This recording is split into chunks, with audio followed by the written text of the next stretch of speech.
देखिए, आपके final year में, बीबीए के फाइनल ईयर में एक आपका एडिशनल सब्जेक्ट होता है प्रोजेक्ट रिपोर्ट।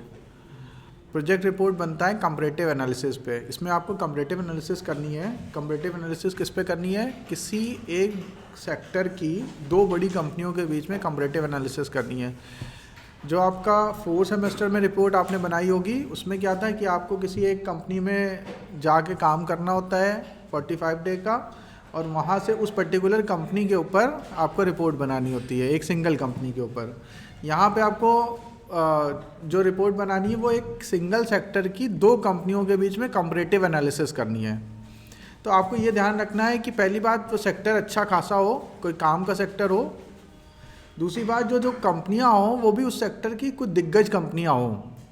मतलब अगर आप ऐसे कर लेंगे कि जैसे आपने एक साइड लिया एसबीआई, बैंकिंग सेक्टर आपने पकड़ लिया, हाँ, आपने कहा बैंकिंग सेक्टर की दो कंपनियों को कंपेयर करेंगे, तो एक हो गया आपका एसबीआई, दूसरा आपने कहा कि बैंक ऑफ महाराष्ट्र,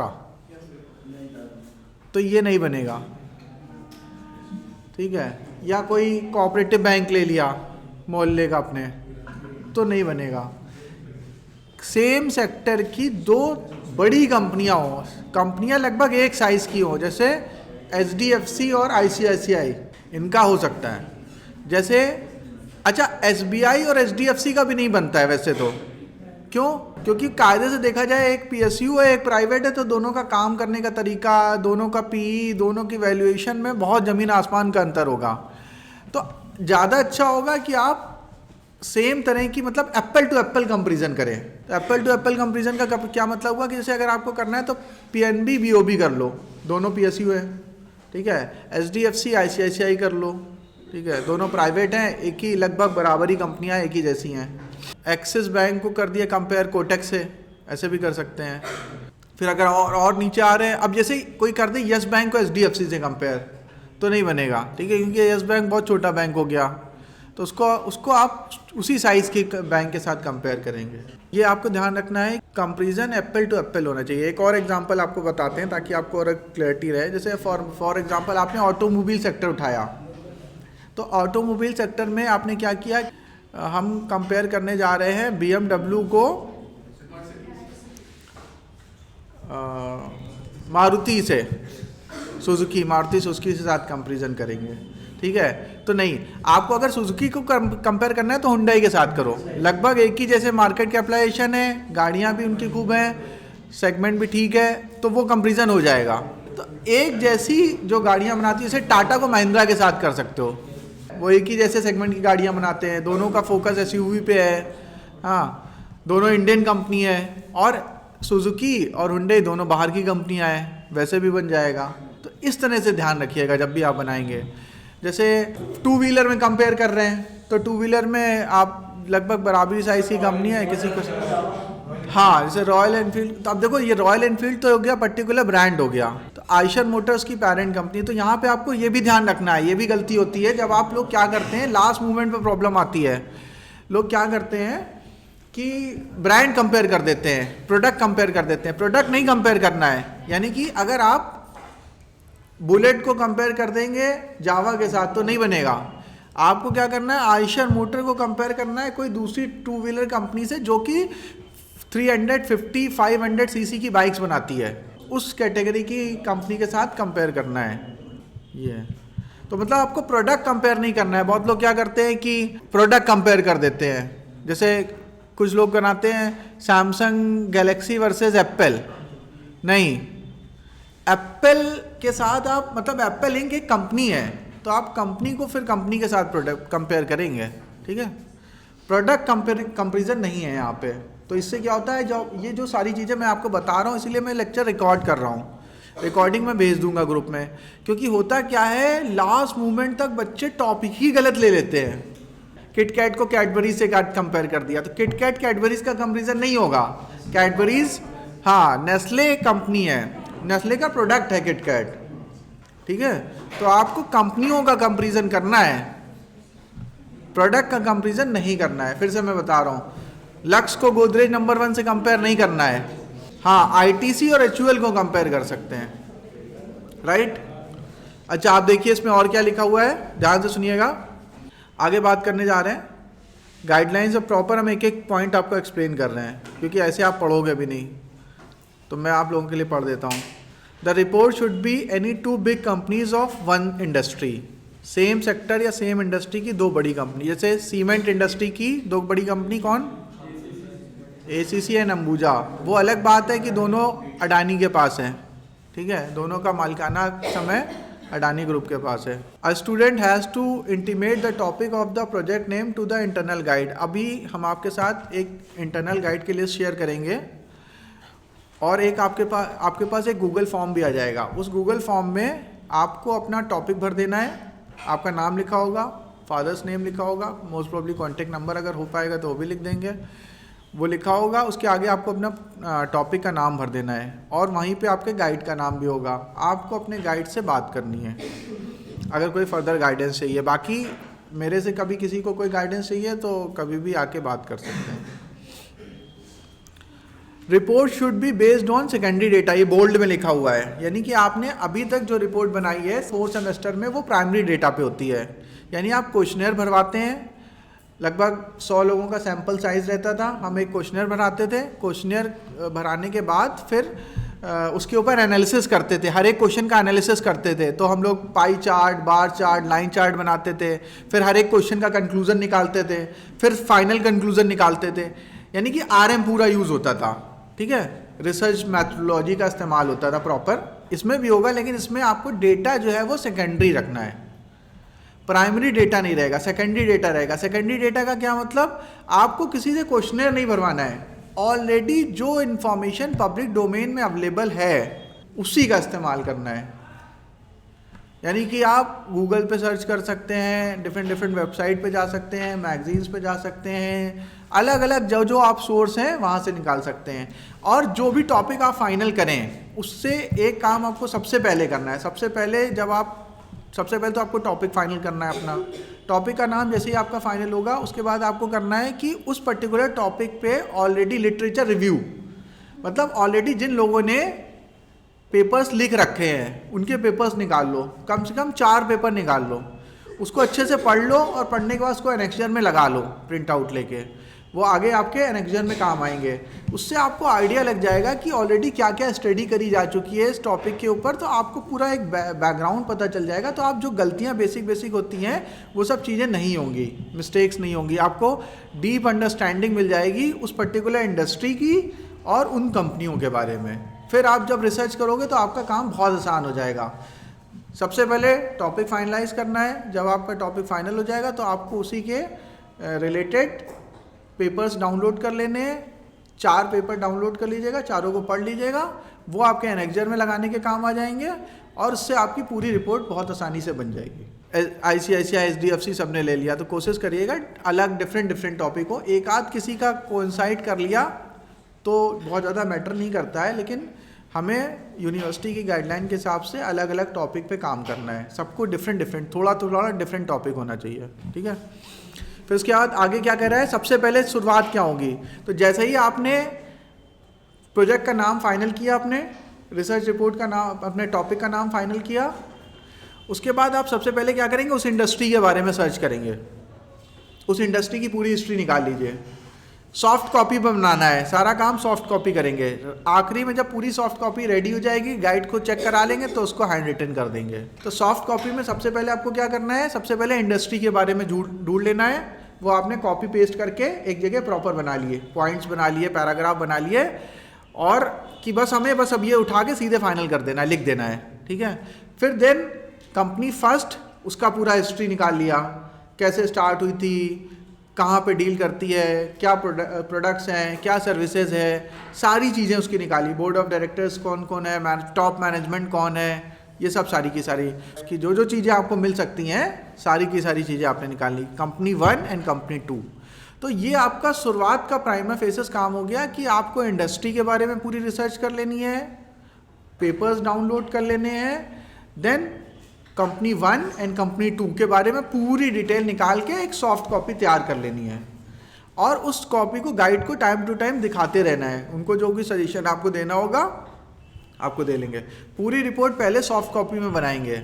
जब सॉफ्ट कॉपी में आपके गाइड ओके कर देंगे तभी उसको हाथ से लिखेंगे, क्योंकि बार बार हाथ से लिखना इतना आसान नहीं है। लिखोगे आपको कोई करेक्शन बता दिया गया तो आपको लगोगे कि टीचर बार बार परेशान कर रहे हैं, हमने लिखा है फिर से कह रहे हैं कि फिर से लिखो। तो इसलिए रिपोर्ट पहले सॉफ्ट कॉपी में ही बनवाइएगा, फिर उसको लास्ट में अप्रूवल के बाद फिर उसको हैंड रिटन कन्वर्ट करना है।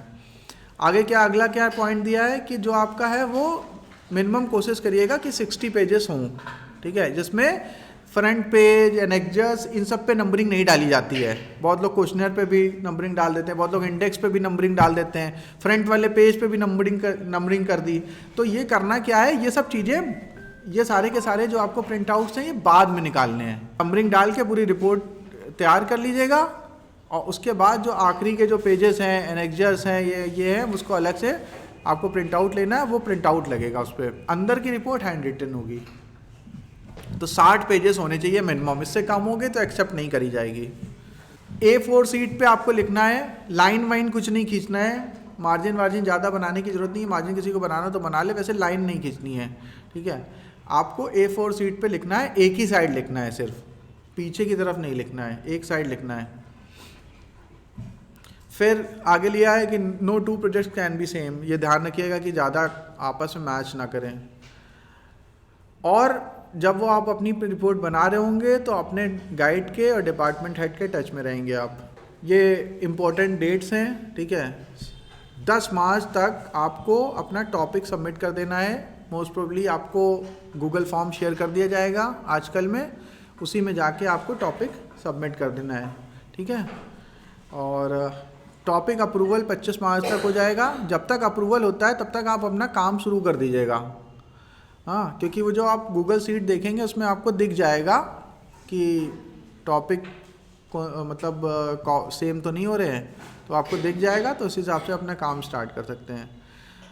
15 अप्रैल तक आपको रफ ड्राफ्ट सबमिट कर देना है प्रोजेक्ट का। फाइनल रिपोर्ट 30 अप्रैल को सबमिट करी जाएगी, ठीक है।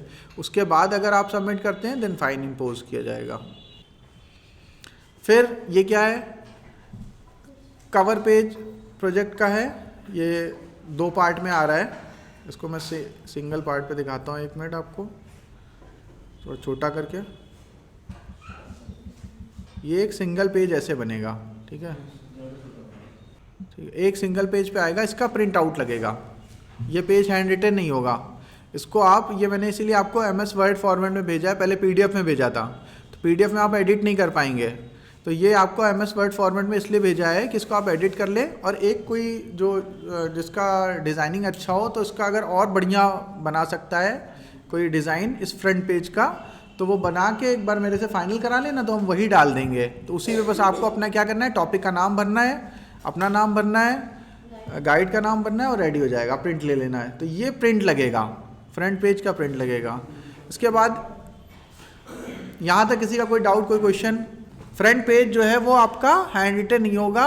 बहुत लोग ऐसे खाली जगह निकाल के प्रिंट ले लेते हैं, फिर हाथ से भरते हैं उसको, वो ऐसे करके ले आते हैं, तो वो सारी रिपोर्ट आपकी एक्सेप्ट नहीं करी जाएंगी। एक बात ध्यान से समझिएगा, ये आपके जो नॉर्मल सब्जेक्ट्स हैं ना उससे ज़्यादा वेटेज रखती है, और फाइनल सेमेस्टर में अगर आपका प्रोजेक्ट रिपोर्ट और वाइवा बढ़िया हो रहा है तो आप समझिए कि आपके जो परसेंटेज है ना एक्सपोनेंशियली इंक्रीज करते हैं। आपका परसेंटेज कहीं का कहीं पहुंच जाएगा अगर आपकी प्रोजेक्ट रिपोर्ट, वाइवा, ये सब चीज़ें सही से करी आपने, मेहनत से, कायदे से। जिनके परसेंटेज ख़राब हैं उनके पास एक आखिरी मौका मिलता है, यूनिवर्सिटी उनको एक आखिरी मौका देती है अपने परसेंटेज ठीक करने का, यही तरीका है। तो इसको आप सही से करिएगा। आगे बढ़ते हैं। इसके बाद आपका टॉपिक जो आता है वो होता है आपका एक्नॉलेजमेंट। एक्नॉलेजमेंट आपका हैंड रिटन होगा, इसमें लिख दिया है मैंने गाइडलाइंस में, उसमें लिख दिया ब्रैकेट में कि हैंड रिटन रहेगा। देन इसमें एक लगता है कॉलेज सर्टिफिकेट, फिर एक प्रीफेस होता है, ये आपका प्रीफेस है, ठीक है, हैंड रिटन चाहिए होगा। यहाँ पे अपना डिटेल डाल दीजिएगा, सब इसमें ब्रैकेट में हैंड रिटन लिखा हुआ है, तो जो भी हैंड रिटन है वो आपको हाथ से लिखना है, इसका प्रिंट आउट नहीं लगाना है। ये आपका स्टूडेंट डिक्लेरेशन रहेगा, सीट नंबर 4, ऐसे ही इसी सीक्वेंस में रहेगा। सबसे पहला आपका जो फ्रंट पेज हो गया, फिर ऐसे करके जैसे ये सीक्वेंस में लिखा है ना उसी सीक्वेंस में आपको सारी चीज़ तैयार करनी है। ये आपका स्टूडेंट डिक्लेरेशन रहेगा, ठीक है। फिर ये कॉलेज सर्टिफिकेट, तो आपको सीट नंबर 5 ब्लैंक छोड़ देना है, मतलब आप पेपर लगाएंगे उसमें ब्लैंक छोड़ देंगे, उसमें हम सर्टिफिकेट आपको देंगे, वो सर्टिफिकेट को भर के फिर इसी में पेस्ट कर देंगे। तो वो यूनिवर्सिटी क्रॉस चेक करती है कि हाँ कॉलेज में प्रॉपर कॉलेज की गाइडेंस में हुआ है कि नहीं हुआ है, तो कॉलेज एक सर्टिफिकेट आपको देगा। और ये कॉमन इंस्ट्रक्शंस है, ये अब ध्यान से सुनिएगा, बहुत ध्यान से, मेन पॉइंट यही है। तो सबसे पहले चैप्टर 1, 5 चैप्टर में अपनी टोटल रिपोर्ट को डिवाइड करेंगे। चैप्टर 1 में क्या करेंगे, मैंने जैसे आपको बताया कि सबसे पहले इंडस्ट्री का, ध्यान से 5 मिनट बाद सुन लो। चैप्टर 1 में सबसे पहले इंडस्ट्री के बारे में डिटेल निकाल लेंगे, इंडस्ट्री का स्वॉट एनालिसिस कर लेंगे, स्ट्रेंथ, वीकनेस, अपॉर्चुनिटी, थ्रेट, उस पर्टिकुलर इंडस्ट्री का क्या स्वॉट है। मतलब फॉर एग्जांपल जैसे आपने आईटी इंडस्ट्री लिया, आईटी इंडस्ट्री पे आप बना रहे हैं टीसीएस और इन्फोसिस में कंपैरिजन कर रहे हैं, comparative analysis between Infosys and TCS, ठीक है, ऐसे आप बना रहे हैं। तो आपको क्या करना है, सबसे पहले आईटी इंडस्ट्री पे निकालेंगे। तो आईटी इंडस्ट्री का स्ट्रेंथ क्या है कि वो इंडिया की जीडीपी में 50% कंट्रीब्यूट करता है, सबसे ज़्यादा ग्रोथ उसी में है, पैकेज बहुत अच्छे हैं, लगातार हमारे यहाँ के, क्योंकि हम लोग के यहाँ जो मीडियम होता है, मीडियम ऑफ एजुकेशन वो ज़्यादातर इंग्लिश होता है, तो यूरोप और अमेरिका को हम सर्व कर पाते हैं, ठीक है। तो इस तरह से आप स्ट्रेंथ क्या है, अपॉर्चुनिटीज़ क्या क्या है हमारे लिए। अपॉर्चुनिटी ये है कि क्योंकि हमारे यहाँ कंपैरेटिवली जो हमारा जो करेंसी है वो बहुत सस्ता है, मतलब 85 रुपीज़ में $1 आता है, मतलब हमारी करेंसी कंपैरेटिवली डॉलर और पॉन्ड्स और यूरो इन सब के मुकाबले में बहुत सस्ती है। तो जो यूरोप और अमेरिका की कंपनियां हैं उनको जब पेमेंट करनी होती है तो अगर इंडिया में पेमेंट करते हैं तो उनको बहुत सस्ता पड़ता है, और इंडियन प्रोडक्ट्स और सर्विसेज भी बहुत सस्ती पड़ती हैं क्योंकि हमारी की करेंसी बहुत सस्ती है। तो वो अगर यहाँ पे हजार डॉलर भी पे कर देते हैं तो 1000 का मतलब हमारी 85,000 हो गया, तो उनका 1,000 रुपये, हमारा 85,000 रुपये। 85,000 रुपये में तो यहाँ का आदमी बहुत खुश हो जाएगा, बहुत मज़े से काम करेगा, और उसको लगा 1,000 रुपये में काम करा लिया, ठीक है। तो ये डिफरेंस है जिसकी वजह से आईटी इंडस्ट्री में हमारे यहाँ काफ़ी स्कोप है। मैं ज़्यादातर सारे सेक्टर्स को बहुत क्लोजली मॉनिटर करता हूँ, ट्रैक करता हूँ। आईटी इंडस्ट्री में कोविड के समय में एकदम आईटी इंडस्ट्री पीक पे थी अपने कोविड के समय में।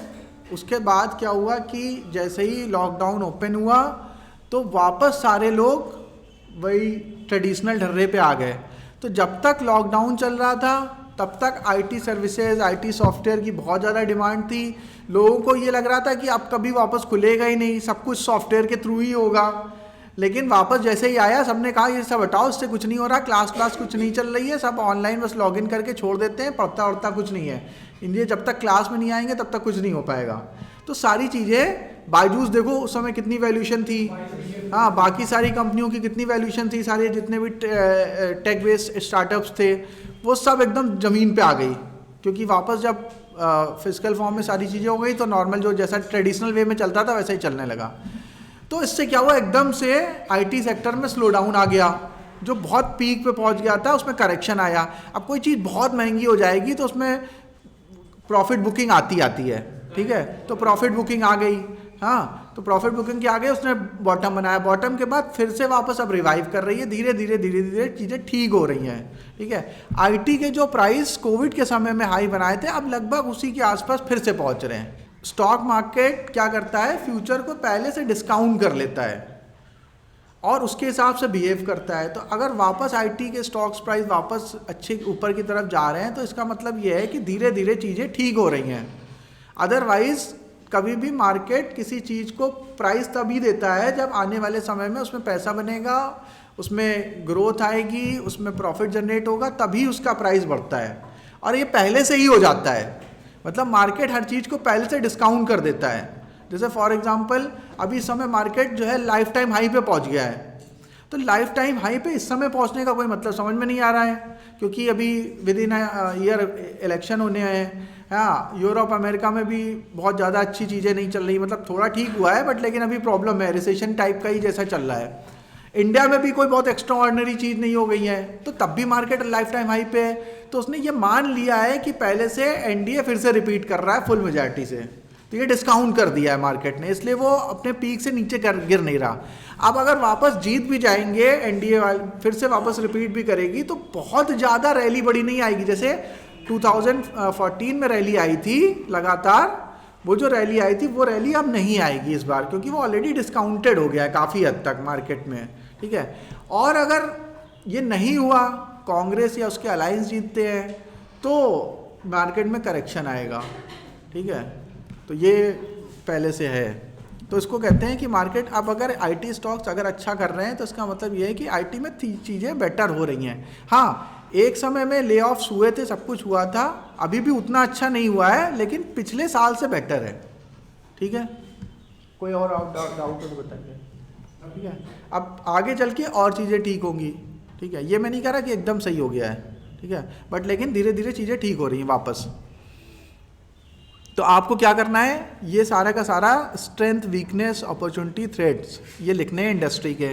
फिर आप आएंगे कंपनी के बारे में, ठीक है, जो दोनों कंपनियां आपने ली हैं उसी सेक्टर की, तो उस कंपनी ए की पूरी हिस्ट्री, ज्योग्राफी, उसका पूरा डिटेल, प्रोडक्ट्स, ठीक है, उसका मैनेजमेंट, उसका शॉर्ट एनालिसिस।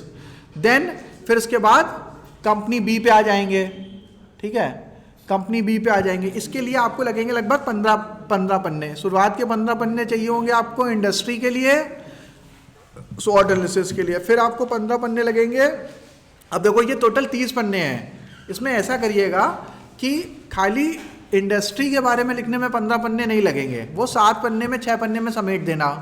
फिर उसके बाद 7-8 पन्ने दे देना कंपनी ए को, 7-8 पन्ने दे देना कंपनी बी को, तीनों चीज़ मिला के 30 पन्ने में कर लेना, ठीक है, 10-10-10 ऐसे करके कर लेना, तो वो ज़्यादा अच्छा रहेगा, ठीक है। फिर उसके बाद चैप्टर 3,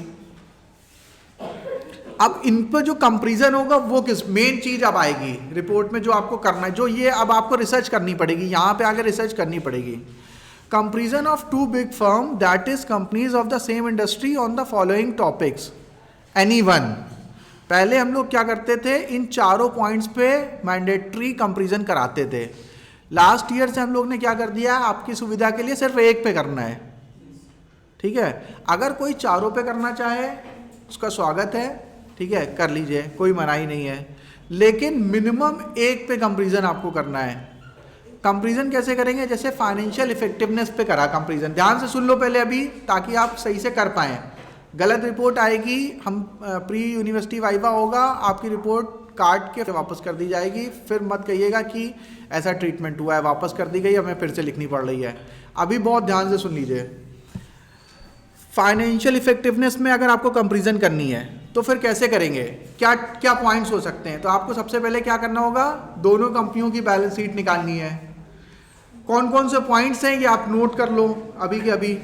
आपको सबसे पहले कंपनियों की मार्केट कैपिटलाइजेशन लिखनी है, चार्ट बना लीजिएगा चाहे तो, market capitalisation of company A, market capitalisation of company B, ठीक है, 20 से चार्ट बना लीजिए।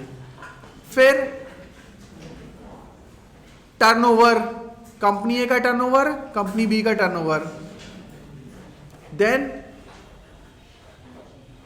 पी रेशियो, कंपनी ए का पी रेशियो क्या है, कंपनी बी का पी रेशियो क्या है। फिर बुक वैल्यू ए और बी की। फिर price to book, company A का, कंपनी बी का, ठीक है, price to book ratio, PB ratio कहते हैं, P/B, पीबी रेशियो। लिख जरूर लेना, क्योंकि ये अगर नहीं मिलेगा तो रिपोर्ट फाड़ के वापस कर दी जाएगी। 150 नंबर का पेपर है, समझिएगा ध्यान से, ये चाहिए होगा उसमें। हाँ हाँ, अच्छा क्वेश्चन है, क्लियर कर देते हैं। देखो अभी जैसे मैं आपको पॉइंट ए बता रहा हूँ कि फाइनेंशियल इफेक्टिवनेस पे कंपैरिजन करना है, तो देखो अगर आप रिपोर्ट में कंपैरेटिव एनालिसिस कर रहे हो तो ये तो करना ही चाहिए। ये जितनी चीज़ें मैं बता रहा हूँ कि कंपनी ए की मार्केट कैपिटलाइजेशन कितनी, हो सकता है आप उसकी मार्केटिंग स्ट्रेटजी पे कंपैरिजन करने वाले हो।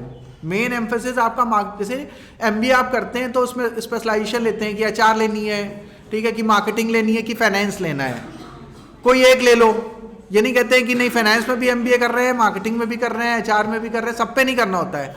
लेकिन पहले साल सारी चीज़ें पढ़ाई जाती हैं, सेकेंड ईयर से आपको स्पेशलाइजेशन ऑप्ट करना है। तो ये पहले साल का मतलब ये जो चार्ट आप बना रहे हो ये आप हर कंपनी में बनाओ, क्योंकि मार्केट कैपिटलाइजेशन उसकी कितनी है, एक की, बी की कितनी है पता ही होना चाहिए, सेल्स कितना है पता ही होना चाहिए, ठीक है, पी रेशियो कितना है, ये सब बेसिक इंफॉर्मेशन है जो आपको पता ही होनी चाहिए।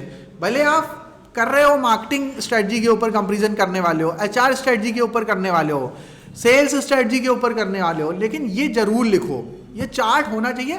पॉइंट्स थोड़े कम ज़्यादा हो सकते हैं कि अगर आपको मार्केटिंग पे करना है तो थोड़े आपने कम पॉइंट, पीवी नहीं समझ में आ रहा, नहीं मिल रहा तो पीवी मत लिखो, लेकिन मार्केट कैपिटलाइजेशन, टर्नओवर, ठीक है, number of employees, number of outlets, ये सब पॉइंट डालते जाओ।